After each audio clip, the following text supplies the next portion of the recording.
Merci Johanna. Merci beaucoup, Johanna. Bienvenue à tous à cette session 2022, journée pédiatrique. On va parler de paludisme et je suis vraiment ravie de pouvoir animer cette session. Nous allons vraiment parler du fait qu'il valait mieux prévenir que guérir. Alors, on considère bien entendu que la mise en œuvre de la prévention peut sembler être plus compliquée que l'administration de traitements bien connus. Et pendant cette session, nous allons aborder justement cette question de la mise en œuvre et des défis associés à cette mise en œuvre.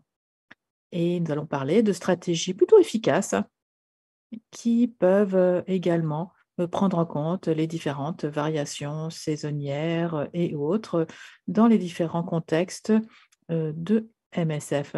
Donc, on va parler de contrôle, de thérapie préventive chez les nourrissons, ce qu'on appelle maintenant la chimiothérapie pérenne, entre autres. Alors, pourquoi est-ce qu'on doit parler de cela aujourd'hui? Les derniers rapports de l'OMS concernant le paludisme ont montré que, en 2021, il y avait 241 millions de cas de paludisme enregistrés en 2020 et 627 000 décès, 95% de ces cas et 96% de l'ensemble de ces décès, malheureusement, se sont produits dans la région Afrique. Et il se trouve que 4 pays, en fait, comptent la grande majorité des décès. Le Nigeria, la RDC, la Tanzanie, la Mozambique, ce sont 4 pays dans lesquels MSF est présent.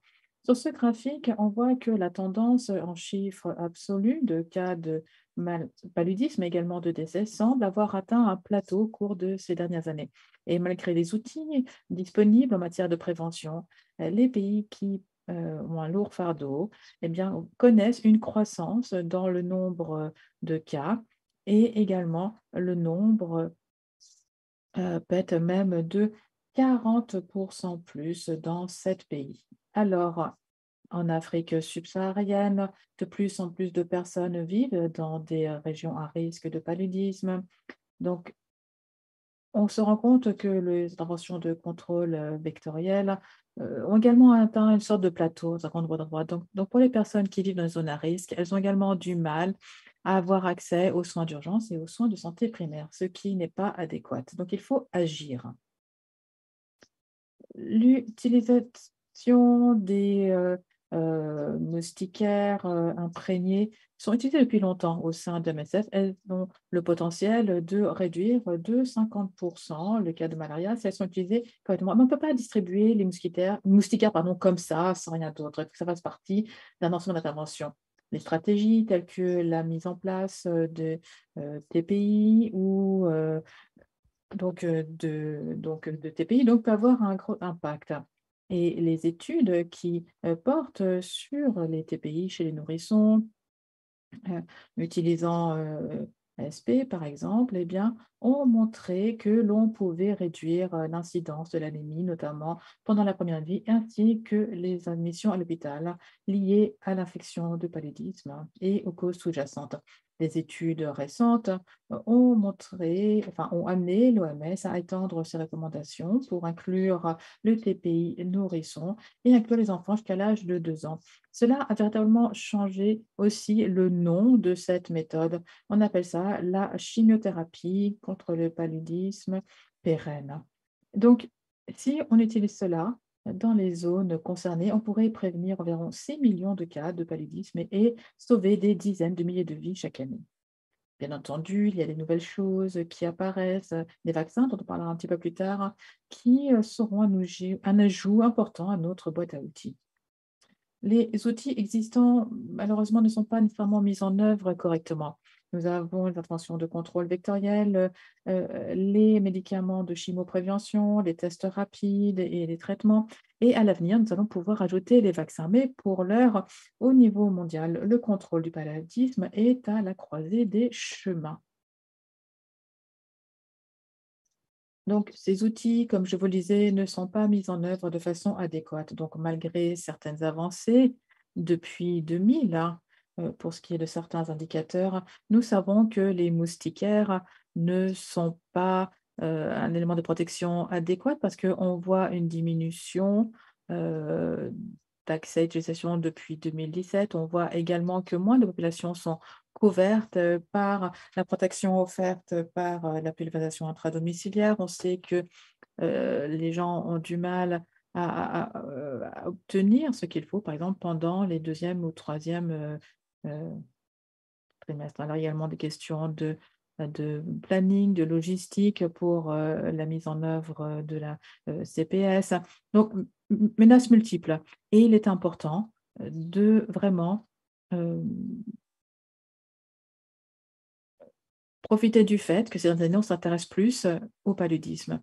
L'OMS a organisé une journée mondiale du paludisme cette année et je pensais que c'était important de vous parler du thème cette année, à savoir, s'approprier l'innovation afin de réduire, le fardeau, lié à le paludisme et sauver des vies.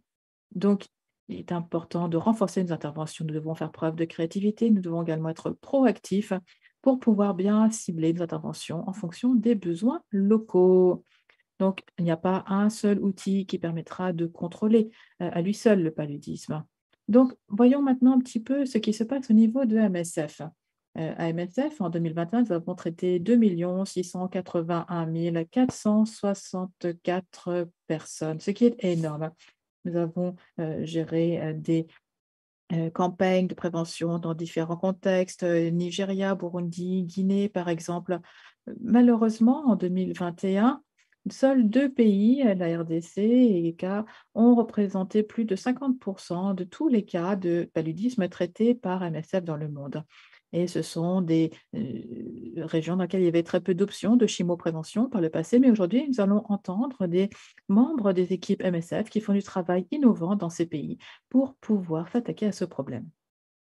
MSF a toujours été, heu, a un pionnier pour, faire, avancer les choses en matière de prévention. Nous sommes passés, vers, les ACT par exemple et il y a certains, pilotes, en Afrique concernant, les CPS et nous montre bien qu'il faut insister davantage sur la prévention. Donc nous sommes là pour vraiment, heu saisir le moment et améliorer la prévention du paludisme de manière générale. Donc pendant cette séance, nous entendrons 2 conférenciers externes.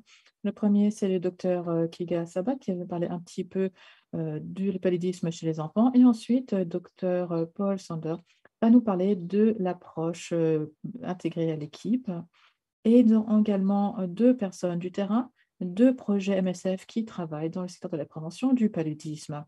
Donc avant, de commencer, j'aimerais, vous rappeler ce que vous pouvez faire avec la plateforme.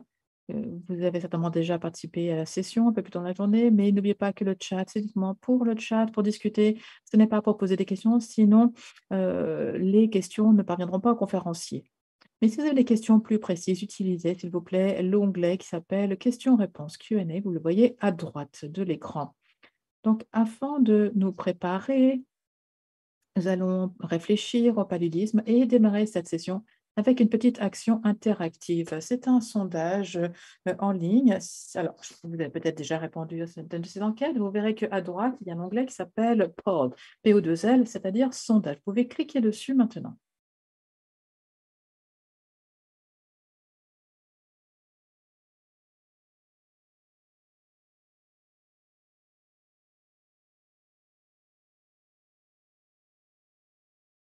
Bien. Alors juste, n'oubliez pas que nous avons déjà, passé en revue un certain nombre de ces questions. J'espère que vous écoutiez l'intro tout à l'heure. Alors, première question, combien de cas de paludisme MSF a traité en 2021? Est-ce que c'était entre 1 et 1,5 million, 1,5 à 2 millions, entre 2 et 2,5 millions ou entre 2,5 et 3 millions?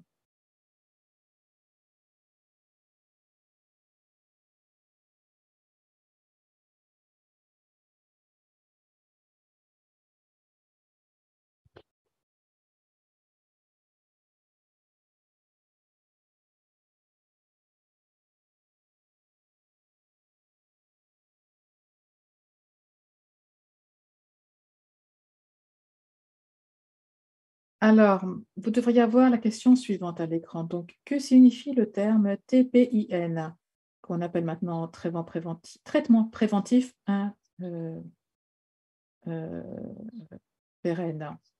Donc, est-ce que ça signifie traitement prophylactique intermittent, traitement préventif d'identification nourrisson ou traitement préventif intermittent nourrisson?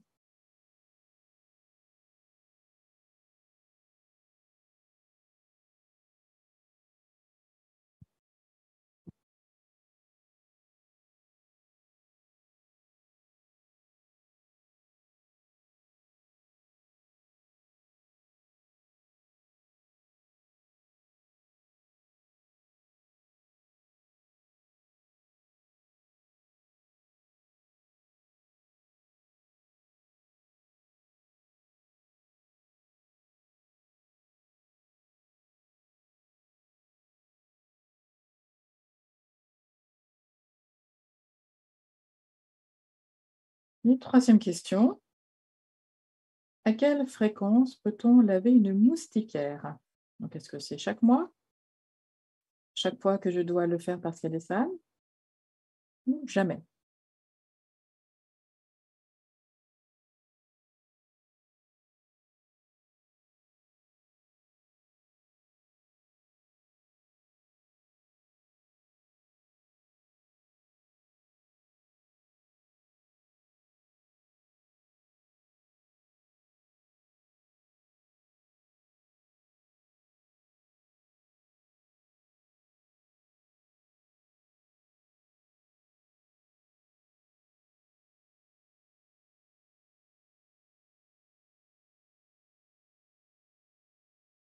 Et donc, pour la dernière question, quelles sont les activités de prévention du paludisme que vous avez vues mises en œuvre sur les sites des projets? Alors, pour cette question, vous pouvez également sélectionner toutes les réponses qui s'appliquent. Il n'y a pas de bonne ou de mauvaise réponse ici.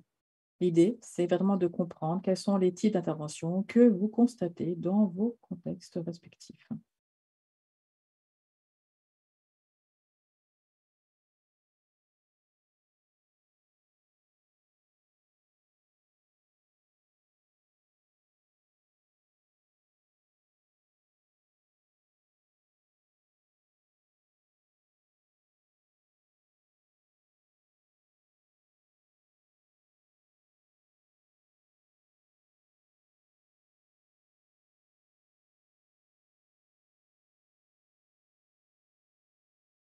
Très bien. Merci beaucoup donc d'avoir participé à cette activité. J'espère que vous l'avez trouvée intéressante. Et je vais maintenant donner la parole à notre premier conférencier. Donc, nous allons écouter le docteur Kike Bassat. Docteur Kike Bassat est médecin spécialisé en pédiatrique à Barcelone en 2004. Il est également qualifié en médecine tropicale, et ce depuis 2004 de l'Université de Barcelone. Il est également qualifié en épidémiologie clinique de la London School of Tropical Medicine and Hygiene. Ça, c'était en 2008. Un peu plus tard, il a obtenu un doctorat en sciences médicales en 2009 à l'Université de Barcelone. Sa thèse était intitulée Paludisme dans les hôpitaux du Mozambique en pédiatrie. Et il s'est penché également sur la question des nouveaux médicaments anti-paludisme. Il est également en recherche, professeur de recherche à l'ICREA, qui est l'Institut de Catalogne des recherches des études avancées. Et il est également un pédiatre praticien qui s'intéresse particulièrement à l'épidémiologie des maladies infectieuses et santé publique. Donc, il a décidé de combiner tous ses travaux avec la recherche biomédicale pour savoir ce qui affecte le plus les pauvres et les plus vulnérables. Il s'est intéressé à la prévention du paludisme chez les enfants, notamment euh, le chevauchement entre le paludisme et les autres maladies pédiatriques, le recours aux biomarqueurs pour le diagnostic et le prognostic des patients fébriles. Également, évaluation et diagnostic. Sa recherche porte également sur le nouveau paradigme de l'éradication du paludisme et il s'intéresse à évaluer le rôle des stratégies d'élimination Kiki, vous avez la parole. Merci beaucoup, merci. Je vais essayer d'être concis. Je sais que j'ai 15 minutes. Donc, je vais essayer de vous présenter un aperçu de la situation du mariage. Alors, tout d'abord, aucun conflit d'intérêts. Mon seul conflit d'intérêt serait peut-être qu'en 1999, eh bien, le jour où j'ai eu mon diplôme de médecin, j'ai eu un entretien avec MSF. Alors, voilà, on m'a dit non, mais c'est pas que j'ai jamais voulu travailler avec vous, en tout cas. Voilà. Donc, le paludisme alors j'ai choisi les photos donc d'une femme enceinte et d'un jeune enfant, tous 2 qui reçoivent une transfusion sanguine. L'anémie, est, la première cause du décès chez les personnes atteintes de paludisme. Donc ce sont vraiment les 2 groupes de population les plus vulnérables, les enfants et les femmes, les mères, et je vais parler des enfants aujourd'hui. Donc la transmission du paludisme, donc ce dessin pardon, vous montre quelle était la situation, au début du XXe siècle? C'était une maladie qu'on trouvait partout dans le monde et voici la situation aujourd'hui pour ce qui est du paludisme. La transmission maintenant, se limite aux régions qui sont, plutôt, tropicales. Donc c'était juste pour rappeler, qu'à la base, le paludisme n'est pas une maladie essentiellement tropicale, cela est dû à l'action humaine.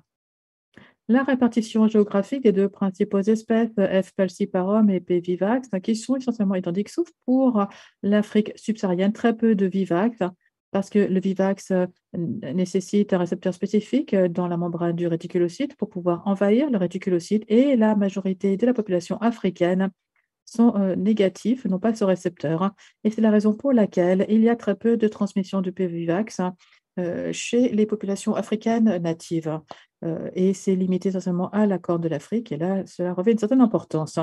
Les chiffres, alors 241 millions de cas de paludisme, 85 pays en 2020, la grande majorité dans la région Afrique de l'OMS. Le nombre de cas de Vivax a été, révisé, il a diminué et considère que ça représente environ 2 de l'ensemble des cas dans le monde, c'est-à-dire 4,5 millions de personnes. 627 000 décès, qu'on estime pour, 2020, donc grosse augmentation depuis quelques années, et je parlerai un petit peu, de ces différents chiffres et de l'impact du covid tout à l'heure. Donc 96 de l'ensemble des décès liés au paludisme se produisent dans des pays africains, ça a déjà été dit. 4 pays qui représentent plus de 50 de l'ensemble des décès dus au paludisme dans le monde et vous traitez environ 1 de l'ensemble des cas de paludisme dans le monde et donc vous devriez être très fiers. Donc 77 de l'ensemble des décès, dus au paludisme se produit chez les enfants âgés de moins de 5 ans en Afrique, donc c'est une maladie pédiatrique surtout qui affecte les enfants en Afrique subsaharienne. Si on regarde maintenant les causes principales de mortalité infantile, on voit que le paludisme représente 8 de l'ensemble des décès chez les enfants âgés de moins de 5 ans et si on regarde ce chiffre uniquement pour l'Afrique, on serait à 20 de l'ensemble des décès d'enfants en Afrique. Et n'oubliez pas, on parle de l'africanisation de, la métaphore de l'iceberg. Donc, on a pas mal d'estimations sur, la mortalité et la morbidité liées au paludisme.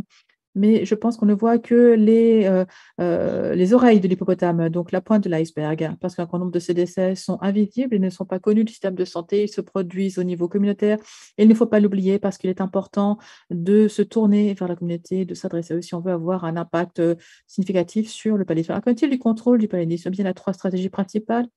La première, réduction du contact entre les humains et les vecteurs, donc à savoir les moustiques. Contrôle vectoriel pour tuer ces moustiques et troisième méthode, le recours aux médicaments ou autres, stratégies médicales telles que les vaccins. Quand on utilise des médicaments, on peut les utiliser pour, traiter les cas existants ou pour prévenir des cas à venir en utilisant des stratégies, de prévention pharmaceutique. Alors, on a quelques chiffres encore, quelques réussites ces dernières, 20 années. 2,3 milliards de moustiquaires distribués en Afrique au cours des 15 dernières années environ. Le nombre d'enfants âgés de moins de 5 ans qui dorment sous une moustiquaire est passé de 2 en 2000 à environ 50 aujourd'hui, une grosse augmentation donc, 2,6 de la population en Afrique est protégée grâce aux pulvérisations en intérieur. 243 millions s'étaient fournis en 2020, plus de 2 milliards depuis 2010 et les tests de diagnostic rapide, donc à savoir la démocratisation du diagnostic de paludisme, ont considérablement amélioré la façon dont on identifie les cas de paludisme, 2,2 milliards de tests rapides distribués au cours des 10 dernières années, donc véritablement formidable. Des innovations formidables aussi. Rien que le fait qu'on ait ces RTD, même s'il y a quelques, lacunes, eh bien, c'est formidable. On ne les avait pas il y a 10 ans, donc on doit vraiment être très fiers du fait que nous ayons réussi à améliorer le diagnostic, du paludisme, de l'avoir démocratisé pour qu'il puisse avoir lieu au niveau communautaire. Les moustiquaires également sont bien meilleures qu'avant, elles peuvent durer 5 ans, pas besoin de les remplacer constamment. Alors il y a aussi les moustiquaires imprégnés de, d'insecticides. Bon là aussi pas mal d'améliorations, pourraient avoir lieu. Il y a aussi des traitements pour prévenir, pour traiter, grosse amélioration aussi pour ce qui est du traitement des cas graves grâce à des médicaments plus puissants. Et il y a également un vaccin dont je parlerai tout à l'heure brièvement. Il est important de parler de la chimioprévention et des stratégies associées qui, ciblent essentiellement les groupes vulnérables. On a les, traitements intermittents pendant la grossesse, donc IPTP, donc c'est ce qu'on appelait aussi, ce traitement, intermittent chez les nourrissons qu'on appelle maintenant la chimioprevention pérenne et on a également la CPS chez les enfants âgés de moins de 5 ans. Donc la combinaison de ces stratégies, même si celle du milieu n'est pas encore déployée de façon massive, ont considérablement contribué à la baisse du nombre de nouveaux cas de paludisme potentiel. Donc, c'est quelque chose que l'on doit véritablement avoir à l'esprit et on peut améliorer le taux de couverture. C'est une innovation substantielle, un véritable changement par rapport à ce que l'on constatait il y a 10 ans. Il y a également l'administration de médicaments en masse. Alors, il y a plusieurs façons de traiter pardon, une ensemble communauté. On peut l'utiliser pour réduire le fardeau en situation d'urgence, pour réduire la transmission dans les contextes de transmission assez élevés. Et on peut également réduire la transmission ou les rechutes. Donc voilà, toutes sortes de choses qui se font sur le terrain et les recommandations de l'OMS précise quels sont les différents cas, quels sont les différents scénarios et MSF, applique les recommandations pour déployer les stratégies. Alors quelques exemples ici, chiffres. Donc CPS, environ 33 millions d'enfants ont été traités en 2020, grâce, au CPS. Ça représente plus 12 millions d'enfants traités, du fait notamment de l'expansion de ce programme à des nouvelles zones telles que le Nigeria qui est l'épicentre du paludisme. Et tout ce qui est fait au Nigeria aura un impact considérable, pour, ce qui est du traitement ou de la prévention du paludisme dans le monde, donc à l'échelle mondiale. Maintenant, pour ce qui est du traitement préventif pendant la grossesse, amélioration significative ces 10 dernières années. Alors malheureusement, la pandémie a eu un impact, assez fort, mais le message ici, c'est qu'il y a, vraiment une marge de manœuvre parce qu'une femme sur 3 seulement reçoivent les 3 doses minimum pendant leur grossesse et ça, c'est la recommandation minimum pour ce qui est du traitement intermittent. Maintenant, je vais parler un petit peu des nouvelles recommandations de l'OMS. C'est important parce que les recommandations précédentes, présentaient 3 principaux, problèmes. Alors, on considérait que c'était long de changer de recommandation. Certaines recommandations n'étaient pas cohérentes, elles ne s'appliquaient pas seulement à tous les contextes et également usage suboptimal des recommandations de l'OMS au niveau pays. Donc, les nouvelles recommandations publiées en 2022 ont récemment été mises à jour il y a quelques jours. Et elles s'attaquent justement à ces inefficacités. Elles permettent des décisions plus rapides, plus flexibles, basées sur des données au niveau national.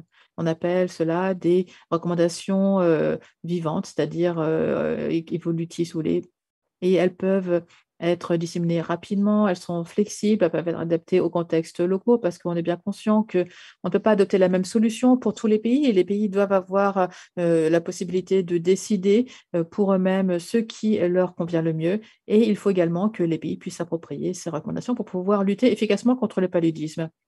Alors les vaccins, c'est un sujet tout à fait brûlant cette année. Voici les évolutions cliniques pour ce qui est du vaccin. C'est le seul vaccin que l'on a à ce jour qui a été autorisé dans les zones où le paludisme est endémique. Voici le développement de ce vaccin. Ça a pris plus de 30 ans pour arriver à un produit qui soit inscrit et recommandé. Et vous pouvez comparer ça avec la petite ligne en rouge. Donc, en 6 mois, on a eu 4 vaccins contre le Covid-19 qu'on pouvait utiliser chez l'humain. Et c'est pas parce que le paludisme ne soit pas une urgence de santé publique, qui était la raison pour laquelle, on a agi aussi vite pour le Covid-19, mais c'est simplement parce que le paludisme n'affecte pas l'ensemble du monde et je pense que cela a retardé, le développement de ce vaccin. Le premier vaccin utilisé dans la vraie vie a été administré le 23 avril 2019 au Malawi dans le cadre d'un projet pilote concernant 3 pays. 2,4 millions de doses ont été administrées à 830 000 enfants, Kenya, Malawi et Ghana. Et ce que nous avons pu voir pendant ce projet pilote, c'est que l'administration de 4 doses du vaccin RTS, y compris un après la première année de vie, c'était faisable, c'était équitable également parce qu'on, atteint plus de personnes qu'avec, la stratégie, de moustiquaire et ça a un impact plus grand. Donc, une vie sauvée pour, 200 enfants vaccinés et il y a peu d'interventions qui peuvent donner un si bon résultat. Donc, 40 de réduction des épisodes de paludisme, pardon. Donc, le 6 octobre 2021, l'OMS a adopté son utilisation à l'ensemble de l'Afrique et la bonne nouvelle, c'est que en fait, le secteur du vaccin anti-paludisme, se porte bien. On a par exemple le vaccin R21, efficacité 75, pas uniquement dans les essais de phase 2, mais aussi de phase 3 plus récemment. Nous avons également une excellente protection des vaccins basés sur les sporozoïdes, chez, des volontaires humains. On envisage également des vaccins, à base, d'ARN. Alors on les a vus pour le covid ou la grippe récemment. Excellents résultats en combinant la CPS pardon, avec, la vaccination. Donc augmentation de 70 de la protection par rapport à une seule des 2 interventions. Donc, le vaccin, ce n'est pas, la solution magique, mais ça augmente de façon considérable l'efficacité des autres stratégies. Elles sont menées en même temps et également, bonne protection, bonne innocuité avec, des anticorps monoclonaux et on a vu ça chez des volontaires et on le voit également, sur le terrain au Mali. Alors néanmoins, il y a beaucoup de dangers, qui nous attendent, donc, des problèmes de financement. On aurait besoin de jusqu'à 10 milliards de dollars par an jusqu'à 2030 pour éliminer le paludisme et on n'en a qu'un tiers à peu près. Des problèmes de couverture, des écarts de couverture, seuls 50 des enfants dorment sous une moustiquaire en Afrique subsaharienne.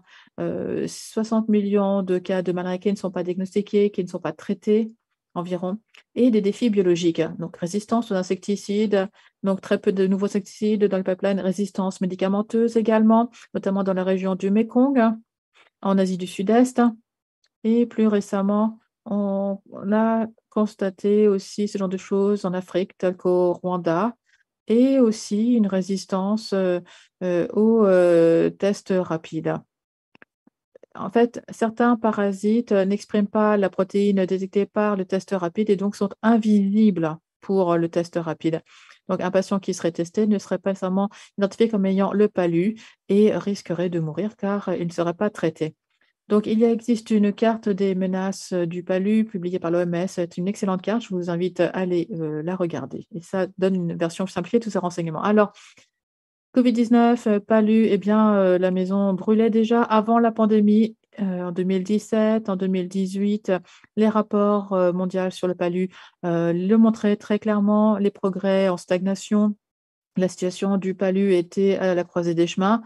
Et si on n'améliorait pas les choses, eh bien, on risquait de partir en arrière et on sait combien c'est dangereux de revenir en arrière lorsqu'on parle de paludisme. Également une crainte avec la pandémie, heu savoir, que alors tous les 3 ans, donc 2022, c'est une année de distribution des moustiquaires, sur, le continent. Donc voilà, les moustiquaires sont distribués tous les 3 ans. Avec la pandémie, on a eu peur que ça ait eu un impact sur des, moustiquaires et c'est ce qui s'est passé malheureusement. Alors on avait également peur que la situation sur le plan du palu s'aggrave, du fait des différentes répercussions de la pandémie, les confinements, les restrictions de mouvement, et le fait que, il était difficile d'atteindre les différentes populations ciblées par les mesures. Le, pire scénario alors il y avait différents scénarios qui étaient prévus et le pire scénario envisagé, 769 000 décès chez les enfants en Afrique, donc une multiplication par 2 du chiffre. Heureusement, ça a été moins pire que prévu, mais on a quand même eu 12 d'augmentation du nombre de décès et 2 tiers de ces décès sont dus à une interruption de service. Donc heureusement, nous sommes en train de rattraper le retard, d'améliorer la situation et 5 secondes en avance. Voilà, j'en ai terminé. Merci beaucoup. Très bien, merci, beaucoup Kiki de nous avoir, présenté, cette question qui est quand même très complexe. Comme vous pouvez le voir avec la présentation, il y a tellement de choses, qu'il faut, connecter les unes aux autres et on en parlera plus en détail tout à l'heure. Alors j'ai oublié de dire que pour l'heure, nous allons répondre à vos questions pendant la partie questions-réponses. Dans le cadre de la table ronde sur le palu. Donc, gardez vos questions pour tout à l'heure et on vous présentera également le résultat de l'enquête en ligne, sondage en ligne. Alors, j'ai le plaisir maintenant de vous présenter 2 présentations vidéo qui sont présentées l'une après l'autre. Alors, ce sont 2 initiatives formidables menées par nos projets sur le terrain. Donc, tout d'abord, nous avons une vidéo de MSF Espagne. C'est une équipe à Batangafo, en République centrafricaine. Ils vont parler de leur expérience de mise en œuvre du traitement préventif pour les nourrissons, qu'on appelle maintenant la chimiothérapie pérenne. Ça a été mis en place cette année. Et ensuite, MSF Suisse, l'équipe à Angoumou en RDC, va nous parler d'une campagne de masse qui inclut différents types d'approches, telles que aussi des médicaments anti-palu dans des régions endémiques. Et je vais leur donner la parole.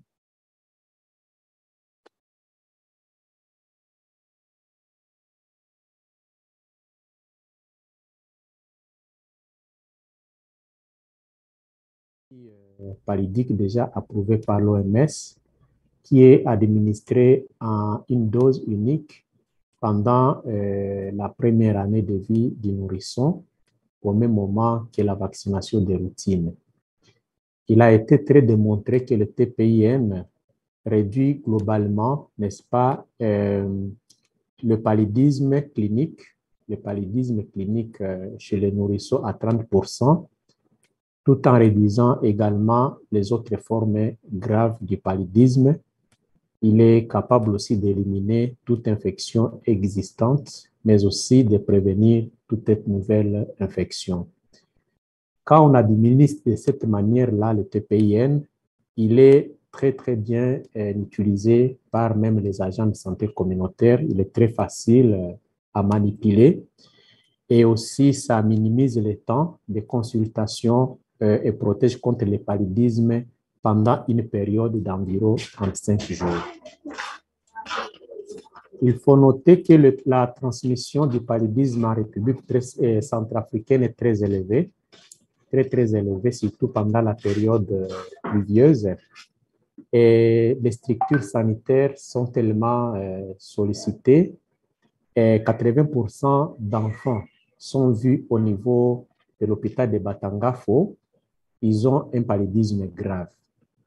Vous allez comprendre que les services sont trop sollicités pendant la période pluvieuse où il y a une forte transmission du paludisme pour toute la population, y compris les enfants de moins de 5 ans. Pour lutter contre cette maladie mortelle, MSF a mis en œuvre depuis longtemps des stratégies de prévention de paludisme chez les nouveau-nés à base de la sulfadoxine pyrimétamine. Et aussi, il faut noter que d'autres stratégies ont déjà été mises en œuvre dans nos structures sanitaires, notamment à Batangafo. Et nous considérons que vraiment le TPIN comme un fort ajout à ces paquets de services. À part ce TPIN qu'on venait de dire, il y a aussi la distribution des moustiquaires, la décentralisation des traitements au niveau communautaire. Il y a aussi le diagnostic et la prise en charge du paludisme au niveau communautaire que nous mettons toujours que nous mettons en œuvre pendant la période de haute transmission, surtout pendant la période des pluies. Ce type de programme, généralement, répond à plusieurs étapes. La première étape consiste d'abord à définir la zone dans laquelle le programme va se tenir. Et en l'occurrence, ici, la zone pour ce genre de programme, c'est le service PEV qui est fonctionnel et qui parfois est appuyé par le partenaire MSF. Et pour ce qui est de la cible pour ce genre de programme, c'est généralement les enfants d'une année, enfin de moins d'une année. Mettre en œuvre ce programme-là doivent être formés. Alors, pour pouvoir mieux tenir le programme, c'est-à-dire comment organiser, quelles sont les informations qu'ils doivent en fait recueillir pour à ce que le programme soit effectif. Donc, ils doivent être, comment dire, formés pour renseigner les supports d'évaluation et aussi de suivi du programme. Pour conclure, je tiens juste à rappeler que c'est un programme qui vise beaucoup plus le côté préventif du paludisme, mais il faudrait aussi noter que c'est un travail un peu laborieux parce que les mamans ont toujours tendance, en fait, à prendre en mal un peu les choses et s'ils voient que peut-être leurs enfants réagissent aux médicaments, ils pensent que le programme n'est pas efficace, alors que c'est juste question, en fait, de comprendre que tout médicament qui sont pris par les enfants, parfois ils peuvent réagir par des effets secondaires. Et donc, la leçon à tirer, c'est beaucoup plus de mettre l'accent sur la sensibilisation, encore la sensibilisation.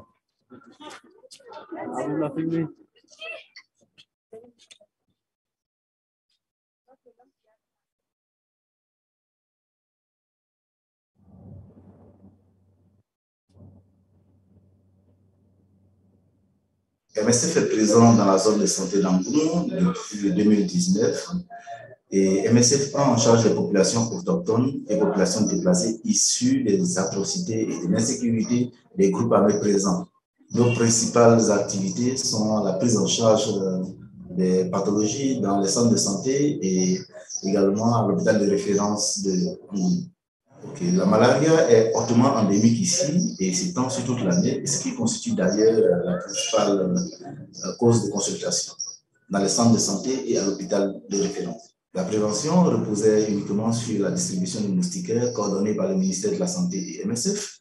Et aujourd'hui, je peux dire depuis 2020-2021, nous avons essayé d'étendre nos activités de prévention avec la distribution massive de médicaments et de la pulvérisation intradomiciliaire qui connaît un grand succès en ce moment qui nous a permis d'étendre nos activités au niveau de 10 aires de santé.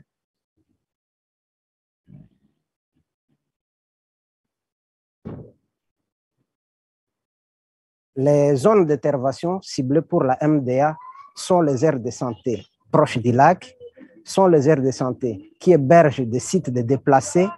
La zone est endémique parce qu'il y a eu d'abord la montée des eaux du lac, ce qui a favorisé les endroits stagnates, qui est un endroit vraiment propice pour la multiplication des moustiques. Et par rapport à cette activité de pulvérisation interdomiciliaire, nous avions collaboré avec le ministère de la Santé publique à travers le comité de santé et la cellule d'activité communautaire au niveau des villages. Le contrôle vectoriel vise à interrompre ou à perturber la transmission du paludisme et en limitant l'interaction entre les humains et les moustiques.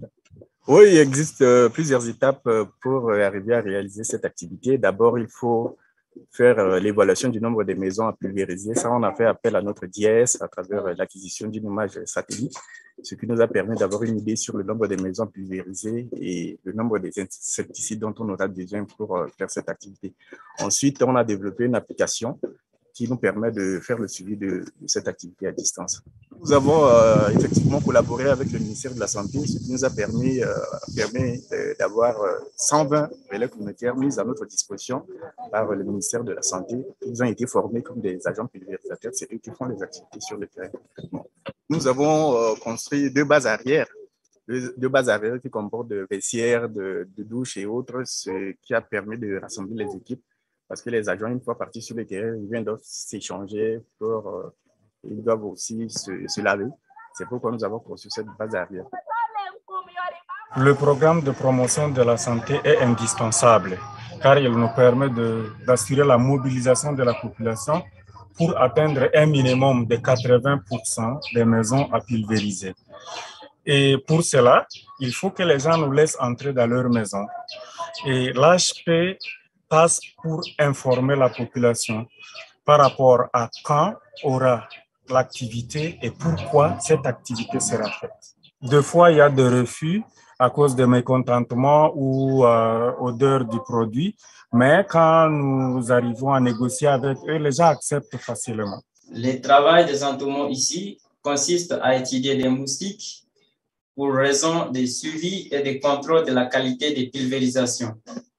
La capture des moustiques, en fait, dans la communauté, nous déployons des pièges dans le but de surveiller la densité anophélienne et de voir s'il y a des possibles changements dans les espèces de moustiques qu'on a dans la zone.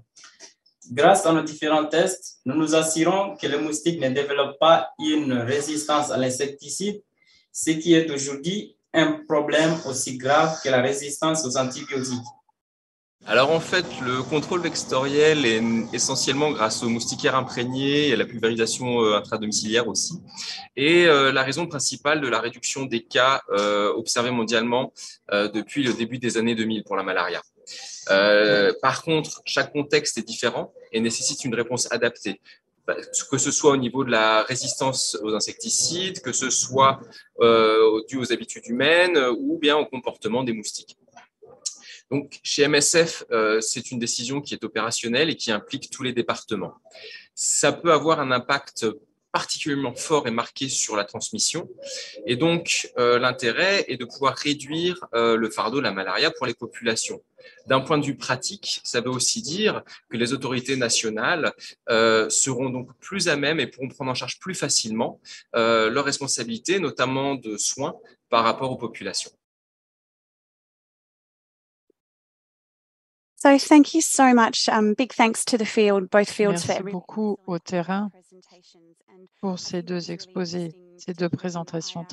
C'était toujours très intéressant, surtout lorsque il s'agit de la pulvérisation intradomiciliaire, parce que c'est très important d'avoir la collaboration des populations. Je vais vous présenter ensuite l'orateur suivant qui va vous présenter une très belle vidéo qui explique un travail très intéressant auquel il a participé.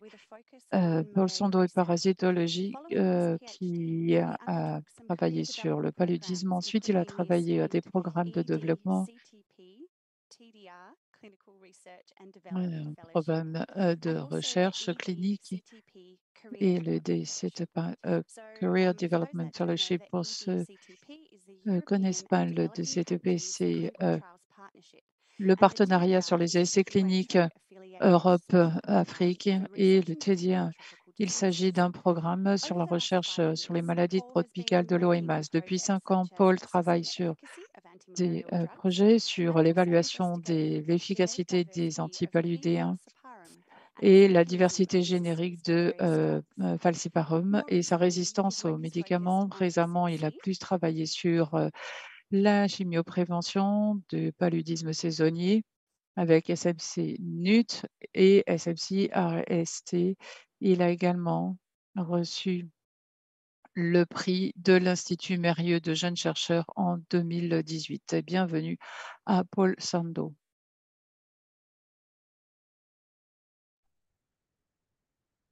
Bonjour, je suis Paul Sando de l'Institut de recherche en sciences de la santé au Burkina Faso.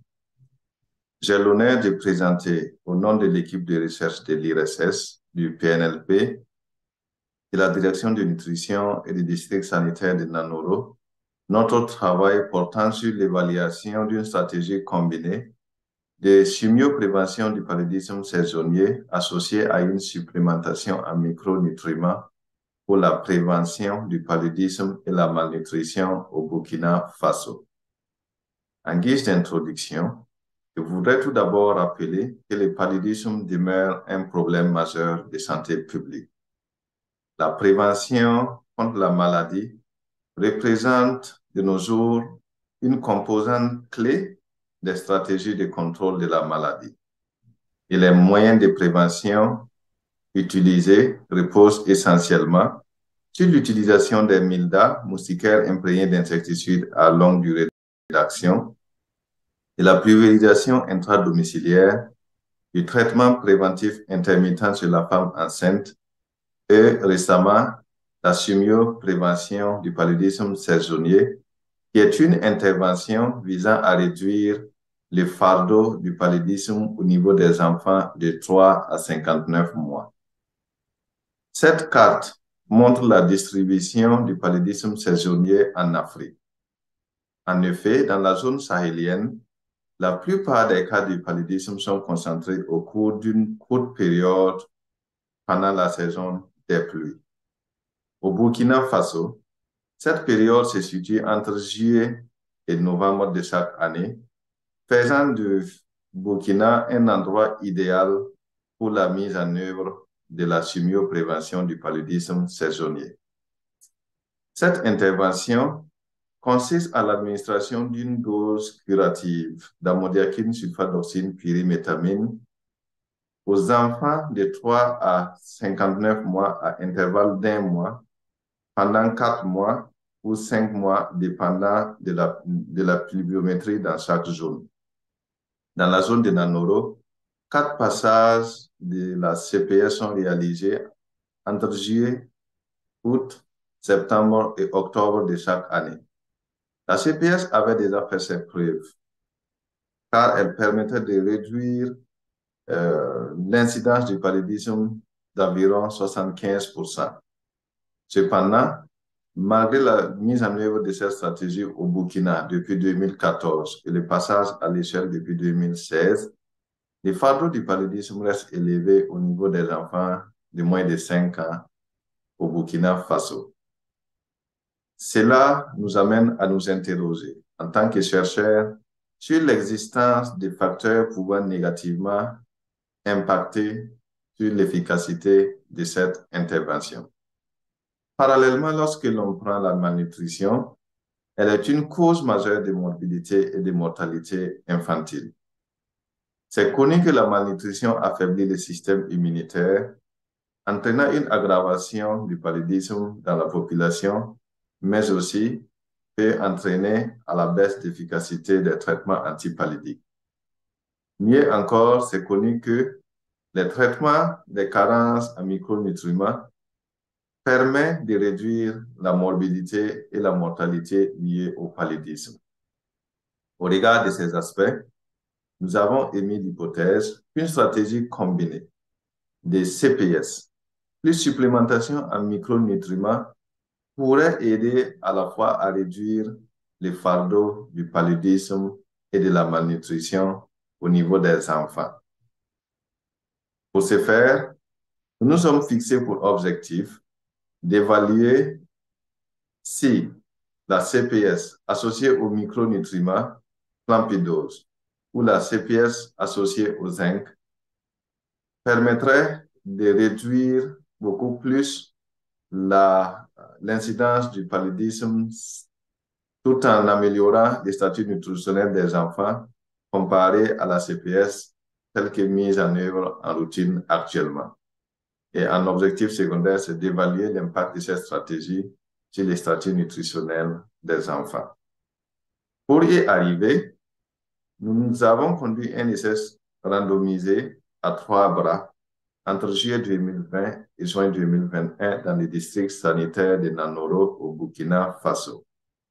Les enfants étaient répartis à partir du premier passage de la CPS en 3 bras. Dans le premier bras, une supplémentation en plampidose était associée. Le second bras servait de contrôle sans supplémentation et le troisième bras, une supplémentation en zinc était ajoutée. Les enfants étaient suivis pendant 12 mois avec 6 mois de surveillance active et 6 autres mois de surveillance passive. La supplémentation s'est réalisée en parallèle avec la CPS, c'est-à-dire au cours de 4 mois. Le Plampidose est un supplément nutritionnel prêt à l'emploi, pouvant être directement utilisé à la maison sans préparation préalable. Un sachet de Plampidose était donné quotidiennement à chaque enfant pendant la période de supplémentation. Pour les zinc, chaque enfant recevait un comprimé de zinc contenant 10 mg de zinc élémentaire 6 jours par semaine pendant les 4 mois. À l'issue de ce travail, quels sont les résultats auxquels nous sommes parvenus? Au total, 1059 enfants étaient randomisés dans les 3 bras à raison de 353 enfants par bras. À la fin du suivi, on a pu retrouver 97% des enfants dans les bras Plampidose, 95% des enfants dans les bras contrôle et 96% des enfants du groupe contrôle, ce qui montre un taux de suivi acceptable, et cela par le biais du système de surveillance démographique et de santé de Nanoro. En regardant les profils paludisme et nutritionnels de base des enfants, il ressort que la plupart des enfants dormaient sous moustiquaires imprégnés d'insecticides à longue durée d'action comme moyen de prévention contre le paludisme. Cependant, au démarrage de la campagne CPS, les enfants, le taux de positivité au TDR était déjà de 22% et le taux de positivité à la microscopie était de 10%. La malnutrition était très élevée au niveau des enfants de la tranche d'âge de la CPS au démarrage de la CPS. Le retard de croissance était la forme de malnutrition la plus rencontrée, suivie de l'insuffisance pondérale et de la malnutrition aiguë. Au regard de ces taux, on note que la prévalence déjà du paludisme était relativement élevée au début de la campagne, ce qui suggère la nécessité d'un démarrage précoce de la CPS dans la zone de Nanoro. Également, lorsque l'on regarde la prévalence de la malnutrition, il ressort que la plupart des enfants sont malnutris au cours de cette période. Donc, il y a une nécessité d'une intervention synergique pouvant à la fois permettre de lutter contre le paludisme, mais aussi la malnutrition au cours de cette période dans les zones rurales de l'Afrique subsaharienne. Quant à l'impact de l'intervention proprement dit, ces figures montrent l'effet de la supplémentation sur l'incidence de la morbidité toutes causes confondues et l'incidence du paludisme simple et du paludisme grave. La courbe en vert représente le groupe contrôle, la courbe en rouge représente les enfants ayant reçu la supplémentation en zinc et la courbe en bleu représente les enfants ayant reçu la supplémentation en Plampidose.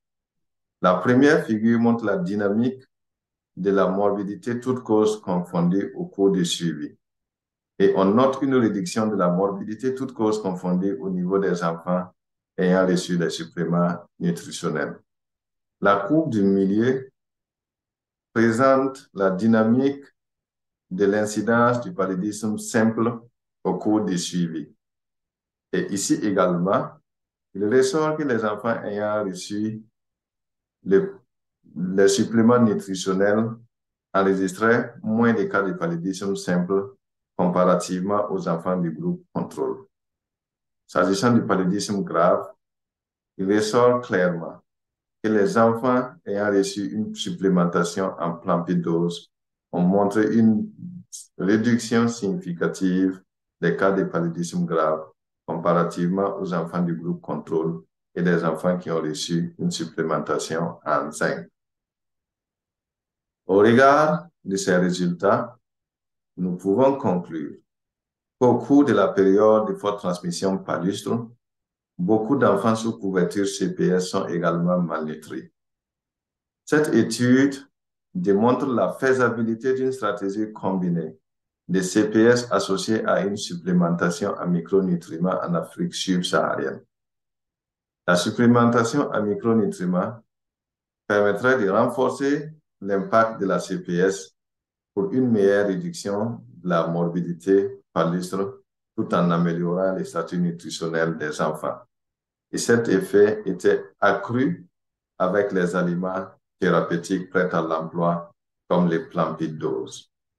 Je ne saurais terminer cette présentation sans remercier tous ceux qui ont œuvré à la réalisation de cette étude. Je remercie en premier les partenaires financiers et de CTP qui a permis qui a financé entièrement les activités de cette étude à travers le programme de Career Development Fellowship. Je remercie les partenaires de mise en œuvre que sont le Programme national de lutte contre le paludisme du Burkina Faso et la direction de la nutrition du Burkina Faso. Je remercie Nutri7 pour les dons en plampidose pour la mise en œuvre de l'étude. Je remercie la communauté locale et les participants de l'étude en particulier. Je remercie tous les personnels de l'IRCN et ceux impliqués dans cette étude. Un grand merci au personnel du district sanitaire de Nanoro et en particulier des CSPS, des SOA et des Etugombe pour leur accompagnement. Merci à Médecins sans frontières pour l'occasion qu'elle nous donne de présenter ces travaux de résultats de nos travaux de recherche avec la communauté scientifique. Merci à tous pour votre aimable attention. Je vous remercie.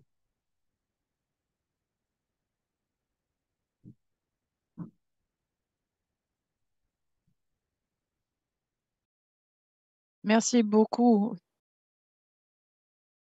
au Dr Sando.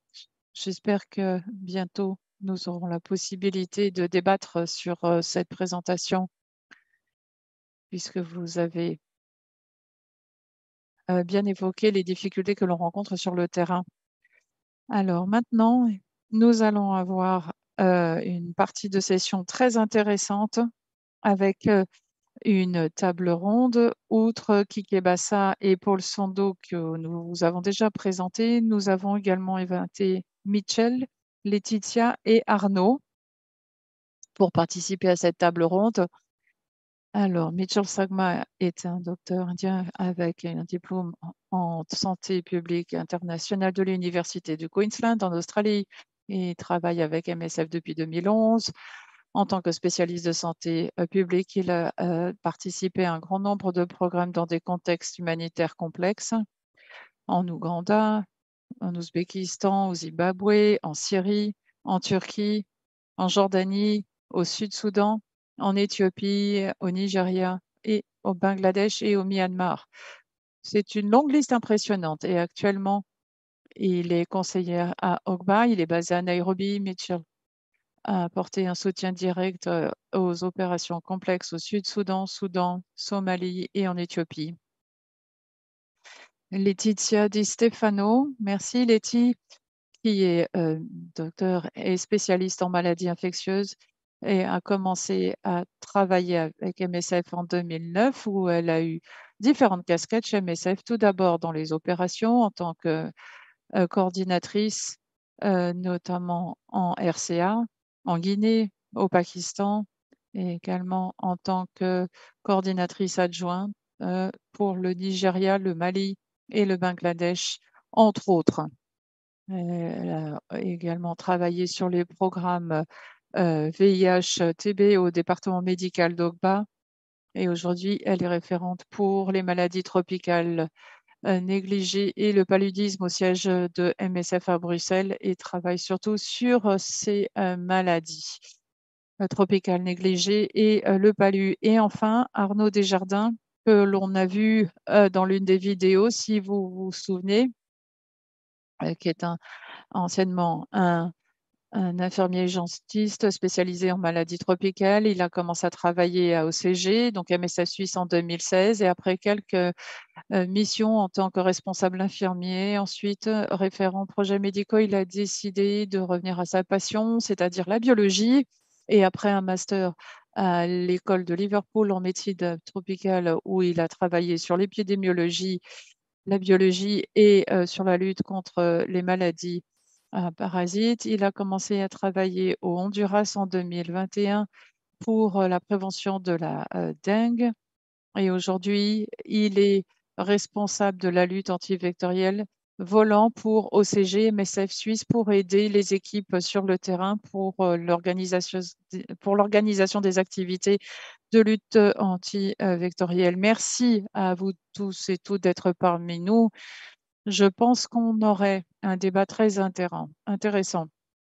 J'ai une première question qui est très générale, mais comme on va parler de nombreux contextes, je me tournerai surtout vers Mitch et Laetitia pour avoir un point de vue MSF. Selon vous, quelles devraient être toutes les interventions de lutte contre le paludisme dans nos projets?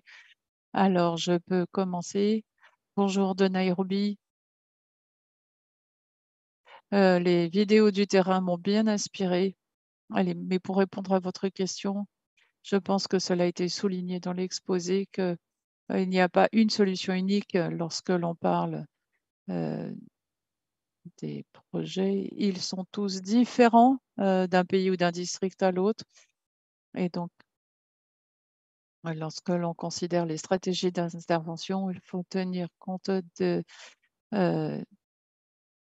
d'identifier les groupes les plus vulnérables et d'identifier la présence d'autres programmes de lutte. Et puis, il y a la question de la sécurité parce qu'on travaille très souvent dans des zones de conflit. Donc, il est difficile de savoir comment le faire lorsque vous êtes dans une zone de conflit. C'est différent que d'aller dans un camp de réfugiés ou dans la population générale. Quelles sont nos attentes et qu'est-ce que l'on devrait avoir sur l'ensemble des projets MSF dans les zones palustres? C'est d'avoir les traitements, les outils de diagnostic rapide. Et bien entendu, c'est un bonus si vous pouvez avoir accès aux moustiquaires imprégnés à longue action. Et puis, il faut s'appuyer sur les programmes communautaires. On a pu décentraliser certains programmes au niveau communautaire. Ça a été un débat très long. Je me souviens à l'époque où l'on essayait de mettre en avant les programmes communautaires et comment on allait impliquer les communautés. Et nous avons pu apprendre au fil des années que c'était possible. C'est une composante très importante. Et ce que vous avez dit au sujet de l'implication des communautés est essentiel. Pour revenir à votre question, donc les TDR, les moustiquaires, mais les stratégies d'intervention doivent être conditionnées par la population cible, les facteurs environnants. Et parfois, dans le même projet MSF, vous pouvez avoir une disparité. Et parfois, tout dépend des responsables qui prennent les décisions. Alors, Laetitia, vous qui êtes référente PALU. Alors, je suis tout à fait d'accord avec Mitch et je crois que sur le plan pratique, ce qu'on peut faire, en fait, il y a deux choses importantes. Mitch a parlé de la distribution de moustiquaires et je crois que effectivement, nous avons une opportunité formidable ici. Lorsque nous laissons un enfant sortir de l'hôpital après une hospitalisation ou lorsque l'on a des consultations anténatales, ce sont des choses très faciles à mettre en place. Et là, nous fournissons un outil de prévention important, ce faisant. Et il y a aussi la prise en charge des cas, bien entendu. Et je pense que ça fait partie des principales activités dans le cadre des stratégies anti-palu. Partout. Voilà. Donc, avec les consultations médicales, je pense qu'il est important de diagnostiquer la maladie de façon précoce et de fournir un traitement de façon précoce aussi, et ce, dès le niveau des soins primaires. Mais peut-être qu'on pourrait aussi étendre cela au niveau communautaire. Je pense que ce serait véritablement quelque chose de positif. Très bien, merci beaucoup.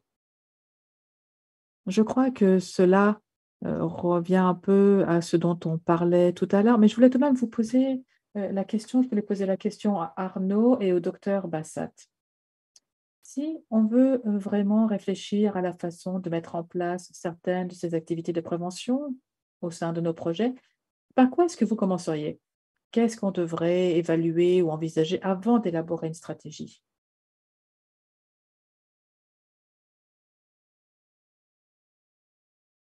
Arnaud, vous voulez commencer? Bah, d'accord, donc là, je vais commencer. Alors, une des premières choses que l'on peut faire, ce serait peut-être déjà de vérifier auprès des autres partenaires ce qu'ils ont déjà prévu.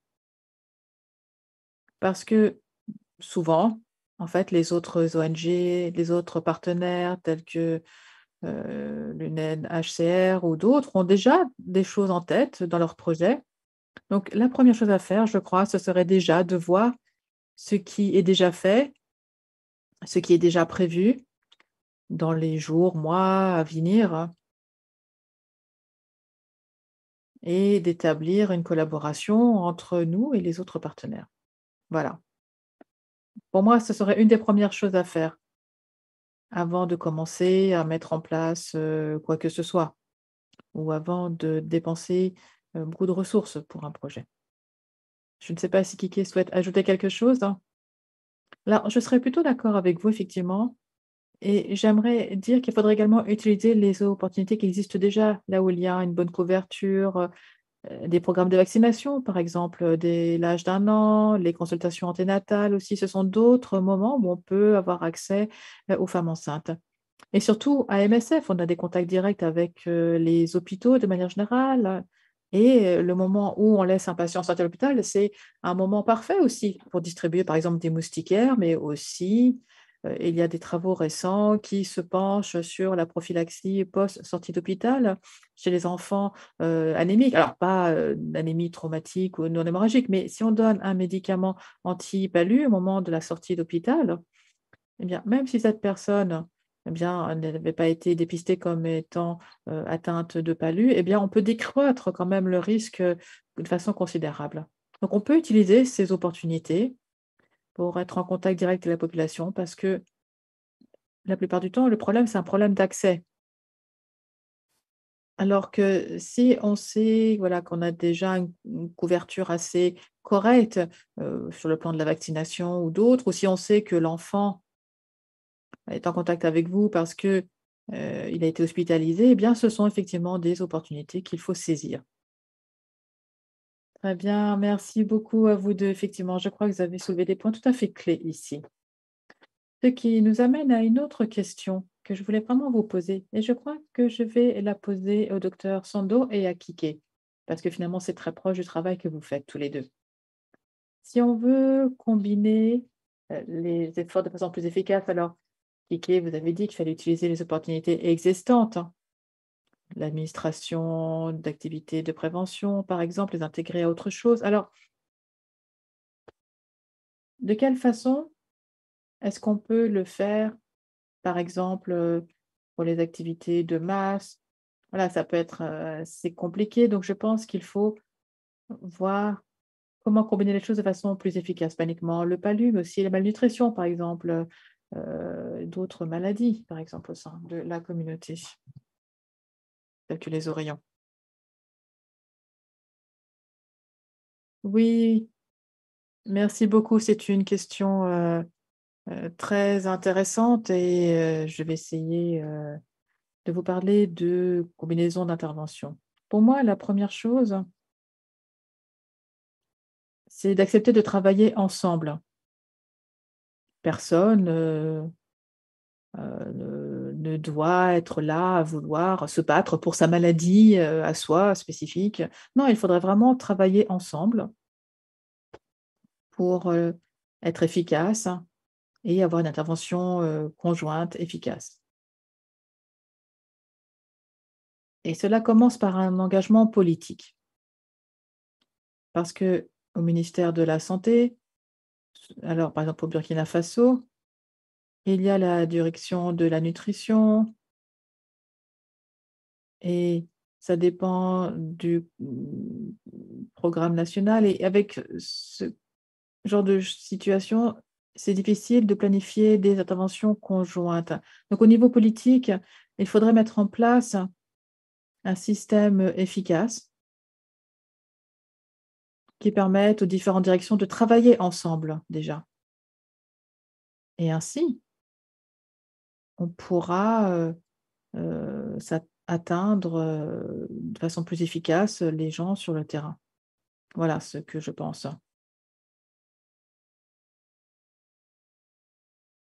Alors oui, moi j'ajouterais que, à nouveau, il y a des opportunités de synergie.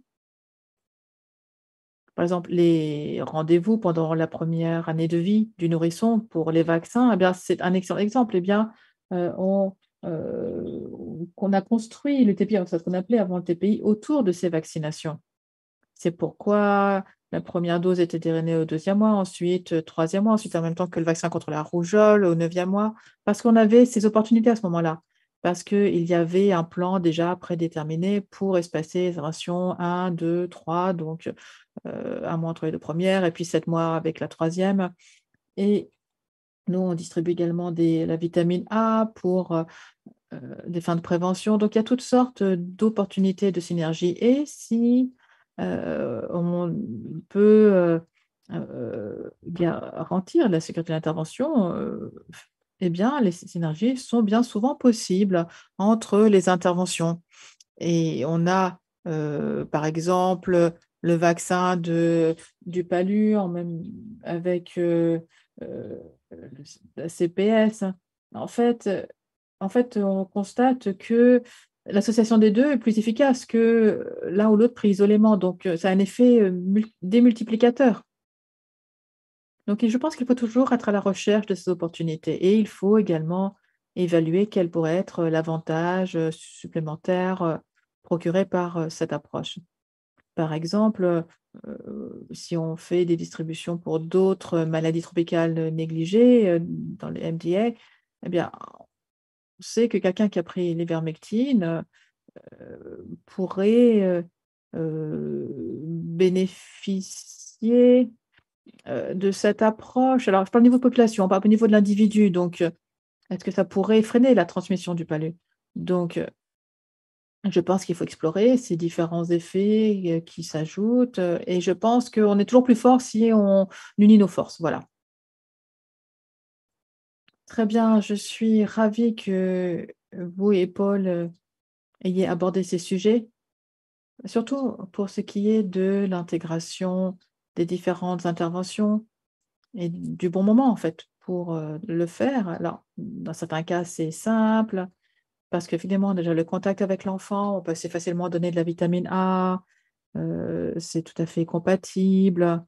Et c'était très bien d'avoir l'exemple de l'ivermectine, par exemple, et le blocage de la transmission. Alors, la prochaine question va nous amener à parler un petit peu plus des défis associés à la mise en œuvre des activités de prévention dans différents contextes.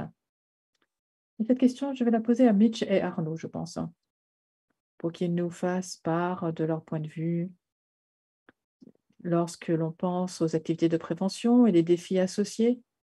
Alors, quels sont les défis lorsqu'on est en situation d'urgence, lorsqu'on est dans un camp de personnes déplacées? Alors, est-ce que vous pourriez peut-être nous parler un petit peu de la question? Alors, Arnaud, si vous me permettez, je vais commencer. C'est une très bonne question, à mon sens. On parlait des obstacles. Je dois dire que, bien entendu, quand on parle d'obstacles, alors, il y a plusieurs types d'obstacles. Moi, je parlais des obstacles internes. Il y a des obstacles externes tels que l'accès à cause de la distance, des problèmes de sécurité, ou ça peut être des obstacles culturels ou d'adoption, où on a besoin d'une approche différente ou plus ciblée. Voilà, ça dépend vraiment des contextes. Ça dépend de l'endroit où se trouvent les projets. Mais lorsque l'on parle des obstacles internes, c'est une bonne question. Oui, oui, une bonne question.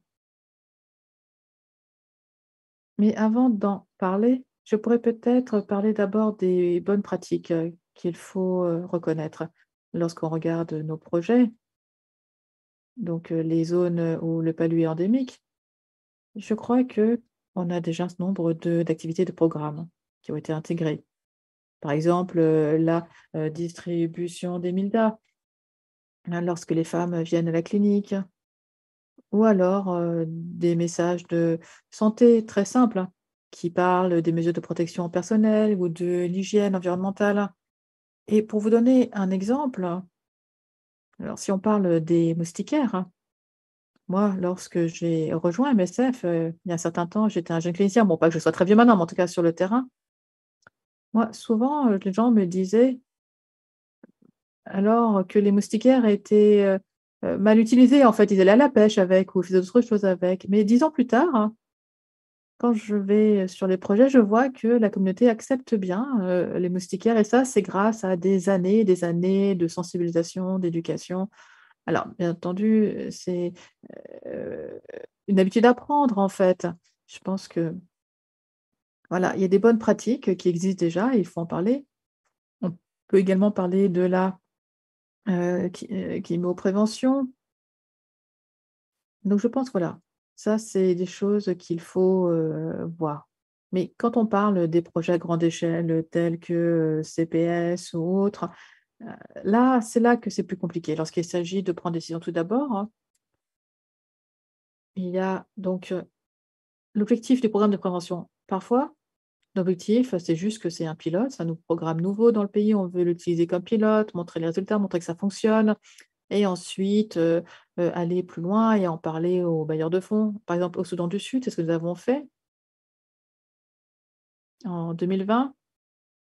Nous étions les premiers à piloter le programme, CPS, dans, différents villages, 10 000 enfants, très bons résultats et cela a montré qu'on réduisait le nombre d'épisodes de palu, mais c'était juste un exemple sur, une année, puis ça s'est arrêté, pas de continuité, voilà. Alors l'objectif, c'était de montrer que ça fonctionne, d'accord. Et au Soudan du Sud, il y a déjà, pas mal de défis et il y a toujours les côtés, priorité de financement, tu sais, entre les partenaires, hein. Mais quand on parle des projets à large échelle, je crois que parfois, oui, il faut être motivé, il faut être pleinement engagé, il faut des ressources, et il faut du budget, hein, obligatoirement.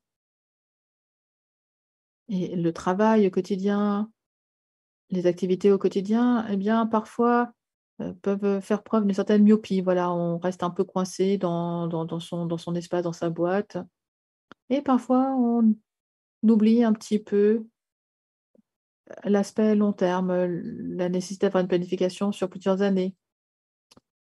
Mais nos cycles de planification ne sont pas nécessairement, en cohérence. Donc on aura une planification sur un an et il y a aussi, le roulement de personnel pour ce qui est des managers. Donc ça aussi, ça complique, les choses en matière de prévention. Donc je crois qu'il y a toutes sortes de raisons, au sein de l'organisation qui pourraient expliquer cela, mais j'espère que voilà, vous allez continuer de nous inspirer pour, qu'on pense différemment, surtout dans la phase de planification, voilà. Plus de discussions, continuer de discussion bien entendu, mais au bout du compte, voilà, c'est toujours une décision qui est prise par le projet ou par la mission, voilà. Très bien et Arnaud, est-ce que vous souhaitez, nous parler un petit peu de ces défis dans les situations d'urgence, dans les contextes d'urgence fermés? Alors moi, je vais revenir sur ce que Mitch, disait. Je suis tout à fait d'accord. Vous avez plutôt bien expliqué quelles étaient les difficultés auxquelles nous sommes confrontés parfois, parce que nous voulons mettre en place des activités. Mais souvent, La principale difficulté, c'est que les gens ne sont pas au courant des outils qui existent pour prévenir le palu dans différents contextes, là où nous intervenons. Et c'est également quelque chose qui va empêcher une mise en œuvre efficace. Alors, principaux défis, et j'aimerais également revenir là-dessus, c'est la question de la planification. Alors, en fait, il faut un certain temps pour préparer l'intervention. Il faut les ressources humaines, les matériaux, il faut que concevoir l'ensemble du projet. Et cela, ça peut être vraiment compliqué. Donc, c'est un des principaux défis également. Et dernière chose, hein, la plupart du temps, eh bien, on doit se demander ce qu'on veut faire exactement. Quel est le résultat attendu? Quel est le contexte? Est-ce qu'on veut juste protéger la population? Est-ce que c'est de la prévention? Est-ce qu'on veut réduire la transmission? Ou est-ce qu'on veut éradiquer la transmission? En tout cas, localement au moins. Je crois qu'il faut envisager tous ces éléments lorsque l'on veut mettre en place ce genre de programme de prévention. Et ce n'est pas toujours aisé. Mais bon, on est là pour ça et on est là pour aider les gens. Donc, dépendant, en fonction de ce qu'on veut faire, en fonction du contexte, et j'en reviens aux situations d'urgence, bah, finalement, on parle d'un contexte très différent quand même. Donc, si le contexte est stable ou si c'est un contexte d'urgence, voilà, il y a beaucoup de choses qu'on peut faire.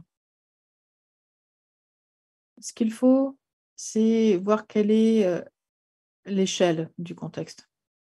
On peut avoir des programmes de prévention à distance, mais ça peut être compliqué. Parfois, il faut préparer même encore mieux.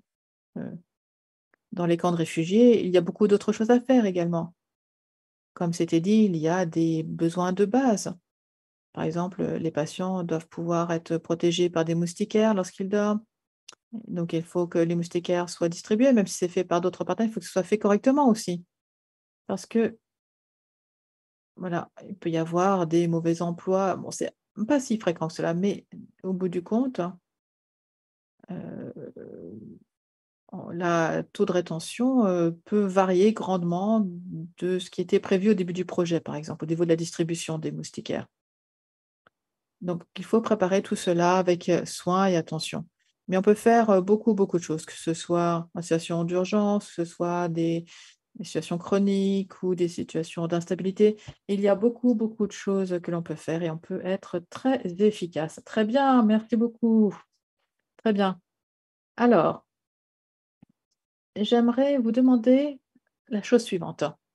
Vous avez parlé du fait qu'il y avait tellement de choses que l'on pouvait faire. Vous avez donné un certain nombre d'exemples d'ailleurs de choses que l'on pouvait envisager de mettre en place. Mais avec docteur Kike et docteur Paul Sando également, peut-être pourriez-vous nous parler un petit peu des combinaisons les plus intéressantes ou innovantes que vous avez vues dans le cadre des projets pour un endroit spécifique et comment ça s'est passé? Alors, je peux peut-être commencer cette fois. Je pense à des exemples pratiques d'intervention qui peuvent être essentiels et auxquels on ne prend pas forcément. Lorsqu'il y a eu la grosse épidémie dans les 3 pays, la grosse épidémie Ebola, on a sauvé beaucoup plus de vies qu'avec les mesures. euh, En fait, le palu a tué beaucoup plus de personnes qu'Ebola parce que cela perturbait toute l'organisation sanitaire. Et puis, lorsqu'il y a eu les typhons, les inondations massives au Zimbabwe il y a quelques années, et il fallait réduire la morbidité dans le nord du pays dans un contexte de crise climatique. Et parfois, les interventions qui ne sont décidées de manière ad hoc en raison d'un problème ponctuel et elles peuvent avoir un impact massif. Et je pense que ça peut être un bon exemple. Et autre exemple d'intervention combinée, et là c'est plus du côté innovation, ce n'est pas encore une recommandation.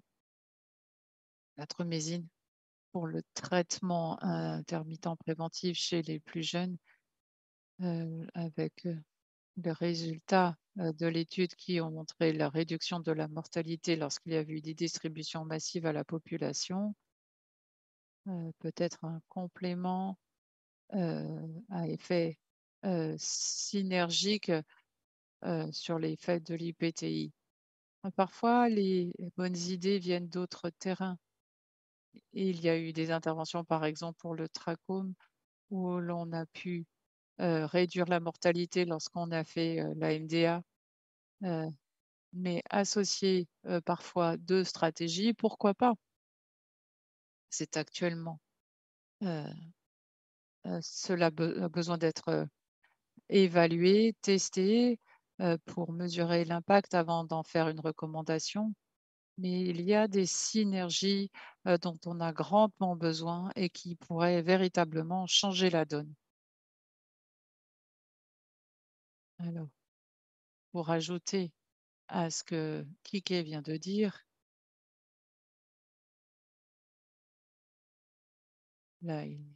l'intervention de type synergie entre la malnutrition et la prévention du paludisme. Et par exemple, maintenant, la vitamine A est systématiquement donnée avec aussi un dépistage systématique de la malnutrition, et c'est véritablement une réussite parce qu'on l'applique à cette population pédiatrique des enfants de moins de 5 ans. Autre exemple de synergie d'intervention que j'aimerais mentionner, c'est l'association. C'est les traitements préventifs intermittents en soins prénataux, parce que c'est efficace pour les mères et les enfants avec une grande efficacité.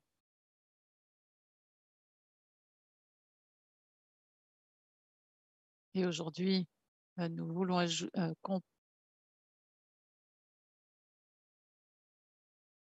ajouter la CMP aux soins prénataux pour essayer de voir si l'on peut mieux protéger les femmes enceintes.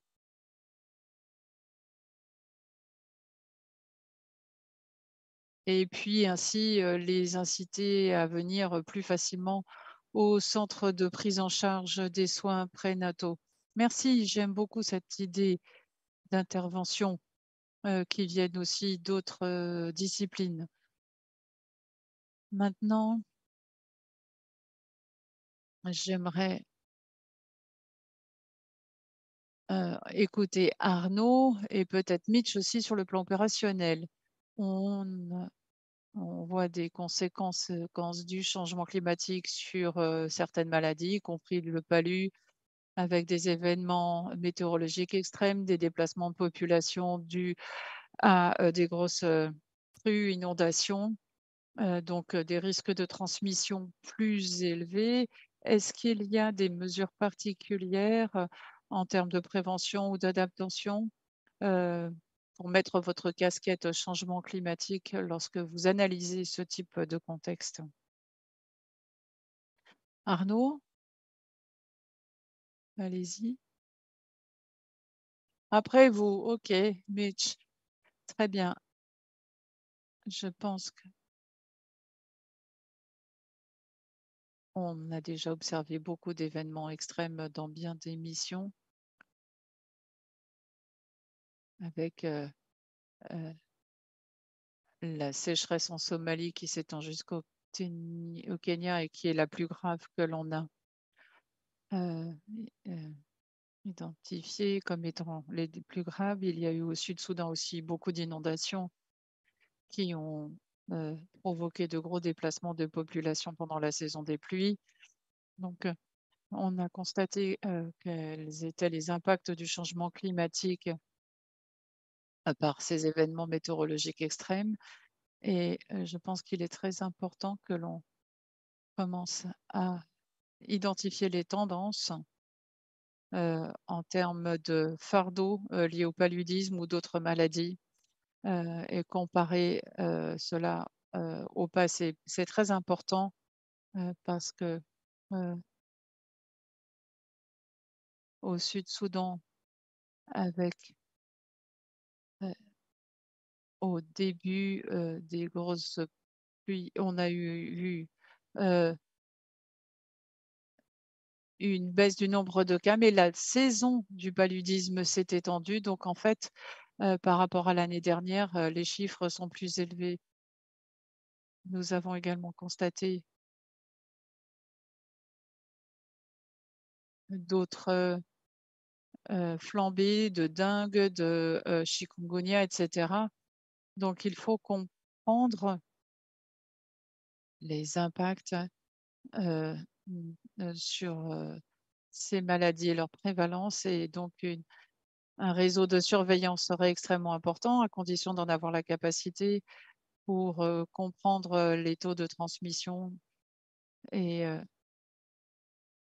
avec une compréhension du contexte et des changements récents, c'est très important. On s'attend à des inondations chaque année au Sud-Soudan, donc c'est une source de difficulté pour que les patients viennent aux hôpitaux MSF. Aujourd'hui, on a beaucoup décentralisé, le modèle de soins décentralisé que l'on a mis en place à OGBA pour travailler au niveau communautaire, surtout pendant la saison palustre, et parce que l'accès aux hôpitaux a été rendu trop difficile par les inondations. Et nous pensons même recourir à des bateaux de façon à transporter les populations. Donc, c'est un exemple de mesure que l'on peut envisager pour faire face aux changements que nous avons récemment observés. Ce sont des changements simples qui peuvent grandement améliorer la situation. Pour en revenir au déplacement massif de population observé en Somalie, c'est une situation d'urgence et dans chaque urgence, nous sommes confrontés aux difficultés d'approvisionnement de tout le matériel, des médicaments, où l'on ne peut pas recruter du personnel local et donc il faut avoir du personnel volant et même recruter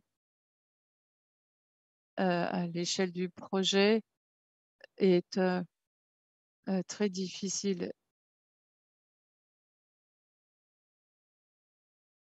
Certains essayent de développer tout, déployer tous ces systèmes et lorsqu'on regarde le programme de prévention, il faut aller un peu dans les coulisses et voir que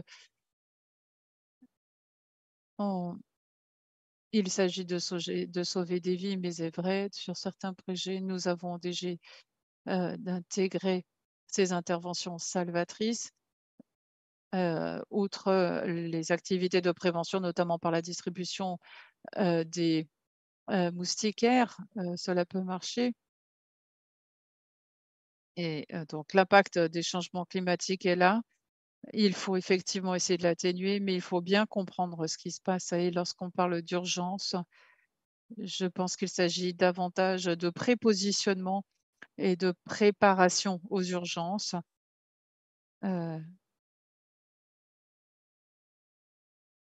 Parce qu'il faut tenir compte des indicateurs de changement dans notre évaluation de l'association.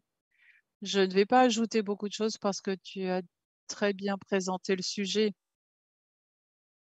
Les conséquences du changement climatique sont déjà visibles, mais c'est aussi les effets secondaires des causes de changement climatique avec la forte urbanisation, l'augmentation de la densité de population, l'augmentation des contacts entre les vecteurs, les pathogènes et la population. Donc, on ne fait que créer davantage de contextes avec des risques de flambée épidémique majeure Et ce sera véritablement une préoccupation dans les 2 années à venir. L'on crée aussi de nouvelles zones d'endémie parce qu'il y a des zones qui peuvent être rebelles à certains pathogènes ou à d'autres éléments, alors que d'autres vecteurs dans d'autres zones ne vont pas bouger. Mais il faut aussi, comme vous le dites, faire face à un grand nombre de déplacements de population. Et cela signifie que vous avez des variations de population avec des populations non immunisées qui vont aller chercher des refuges dans des zones endémiques au paludisme, ce qui peut engendrer de fortes épidémies. Et là, c'est quelque chose auquel on doit se préparer. Et il y a aussi des espèces invasives. Pour le paludisme, il y en a une qui est très préoccupante. C'est un vecteur qui a la possibilité de changer le profil du paludisme, particulièrement en Afrique où le paludisme était plutôt une maladie rurale, mais avec ce vecteur, il va falloir s'attendre à des flambées épidémiques dans les zones urbaines. Et c'est là que MSF devra être très attentif et s'y préparer. Et là, l'épidémiologie jouera un rôle clé. J'aimerais ajouter quelque chose que j'avais oublié. Effectivement, travailler avec les populations locales, c'est absolument indispensable. On ne peut rien faire sans impliquer les populations locales. Donc, il faut toujours garder ça à l'esprit. Merci, merci beaucoup. Nous avons eu beaucoup de questions qui ont été posées. Merci à toutes celles qui ont posé les questions. Malheureusement, on ne pourra pas répondre à toutes les questions, mais effectivement, nous essaierons d'en faire le tri pour poser les questions les plus plébiscitées. Laetitia, toutes ces activités de prévention requièrent l'implication des populations locales, des parents, et les participants aimeraient savoir comment bien travailler dans ce domaine parce qu'il semble que l'on a l'impression d'échouer encore sur ce terrain-là. Merci, je vous remercie de cette question qui est effectivement essentielle.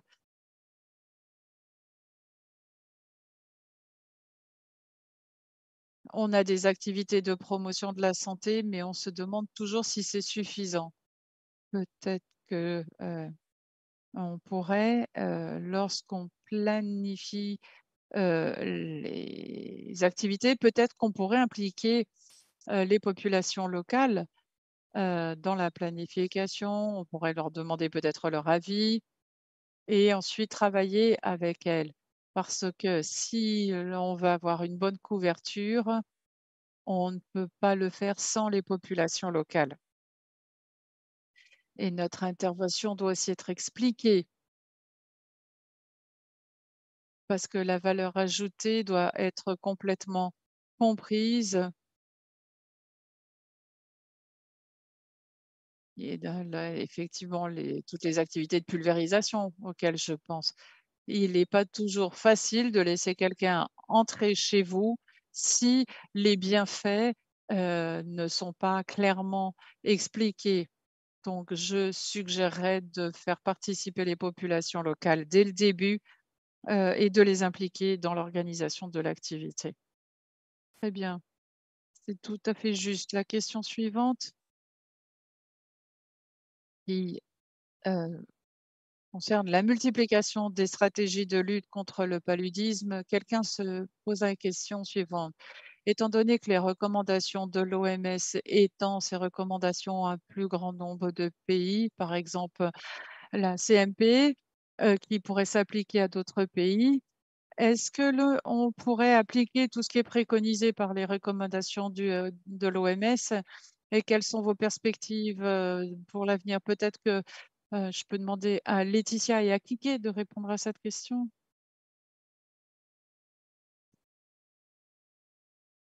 Eh bien, en fait, je pense que les nouvelles recommandations de l'OMS apportent beaucoup plus de souplesse auparavant. C'était un peu trop strict et ça ne pouvait pas forcément s'adapter à la réalité du terrain.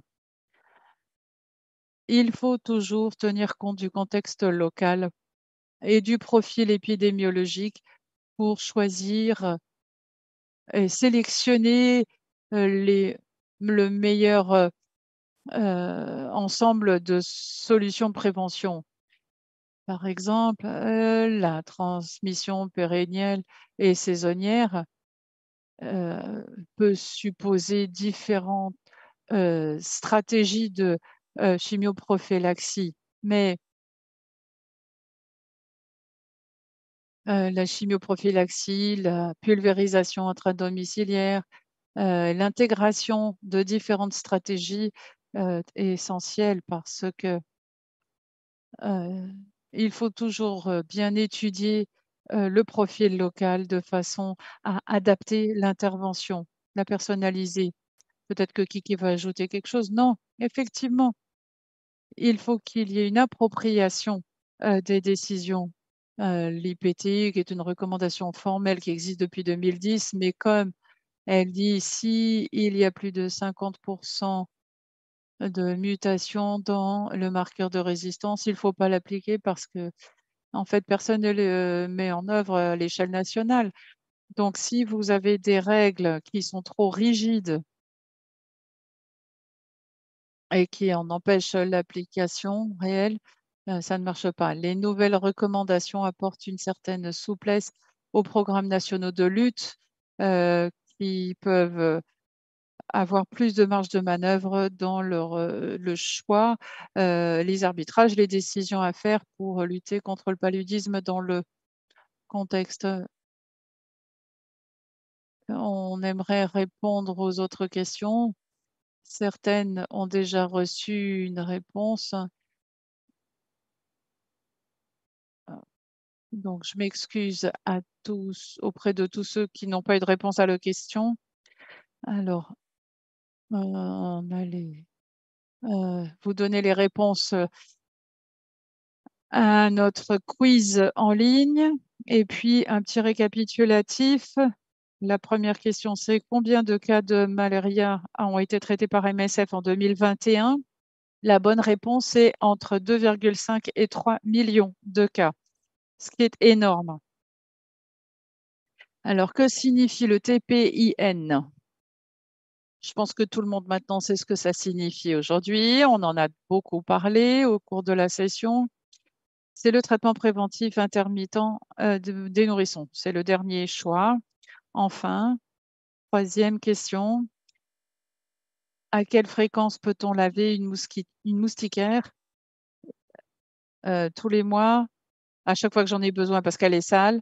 Jamais. C'est la réponse B, c'est à chaque fois que j'en ai besoin parce qu'elle est sale. Règle d'hygiène de base, hein. Enfin, la dernière question, il n'y a pas de réponse, de bonne réponse. Il s'agit ici juste de vous assurer que vous avez bien compris. Avant de redonner la parole à Johanna, j'avais quelques notes pour la conclusion, mais je vais commencer par les interventions anti-palud dans nos projets. Identifier les populations cibles et s'assurer que ce qui est fait à la base est fait au niveau communautaire, accès aux TDR, aux ACT. On ne peut pas avoir des activités complexes si les contextes de sécurité n'est pas approprié.